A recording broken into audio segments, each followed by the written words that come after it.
ఒక దున్నపోతు కోసం ఆ రెండు గ్రామాలు ఢీ అంటే ఢీ అంటున్నాయి. పొలిమేర దాటినంత వరకే మీ సొంతం, పక్క గ్రామంలోకి అడుగు పెట్టిందో మా సొంతం అంటూ పేచెకి దిగుతున్నారు. ఇంతకీ ఆ గ్రామస్తులు దున్నను ఎందుకు బంధించారు? వారి మధ్య వైరం రేగడానికి కారణమేంటి? అనంతపురం జిల్లాలో దున్నపోతు వ్యవహారం రెండు గ్రామాల మధ్య చిచ్చుపెట్టింది. గ్రామ దేవత కోసం ప్రతిష్ఠించుకున్న దున్నపోతు మాదంటే మాదంటూ ఊళ్ల మధ్య గొడవ అగ్గిరాజేస్తోంది. ఈ పంచాయతీ కాస్త జిల్లా ఎస్పీ కార్యాలయానికి చేరింది.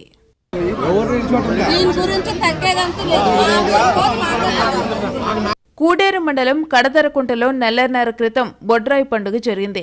మద్దలాపురంలో 2 నెలల క్రితం ముత్యాలమ్మ విగ్రహ ప్రతిష్ఠ జరిగింది. కడదరకుంటతో పాటు మద్దలాపురం వాసులు ఈ నెలలోనే ఊరు దేవర ఉత్సవం నిర్వహించాలని నిర్ణయించారు.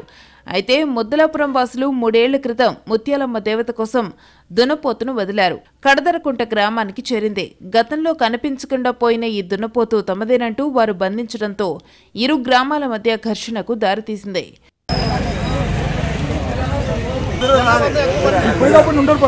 చివరకు జిల్లా కలెక్టరేట్కు పంచాయతీ చేరింది.